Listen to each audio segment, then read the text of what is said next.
Pour revenir sur l'égalité, sur ce procès de l'égalité, à partir du moment où on emploie le même mot pour désigner des groupes différents, on crée une sorte d'illusion d'égalité. Par exemple, si on emploie le mot peuple pour désigner aussi bien les Palestiniens que les Juifs, que les Français, et que les Américains, etc., on crée un problématique d'égalité. Ce sont des peuples qui se valent les uns les autres en quelque sorte. Bon. C'est ce qui est sous-entendu par le fait même d'employer le même mot, le même terme. D'où la nécessité parfois d'employer des termes différents plutôt que des termes identiques. Et parfois, on a un problème de signifiant, on a un problème de dénomination parce qu'on ne sait pas comment qualifier les choses. Égalité, alors les religions, bon, est-ce que les religions, quand il y a des religions, est-ce qu'elles sont de même nature, est-ce qu'elles sont égales? Quand il y a des peuples, est-ce qu'ils sont de même nature, est-ce qu'ils sont égaux?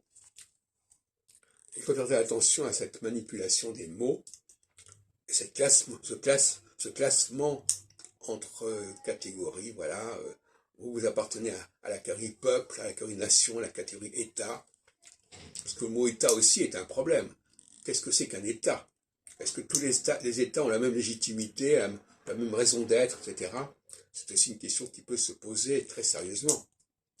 Donc, ne nous laissons pas piéger par les mots. Les Nations Unies, bon, c'est très bien. C'est-à-dire que toutes les nations sont là. Donc, voilà. Mais est-ce qu'elles sont égales? Est-ce qu'elles ont le même poids? N'oublions pas quand même qu'il y a le Conseil de sécurité à l'ONU, qui ressemble à un petit groupe, une oligarchie en quelque sorte. Donc, je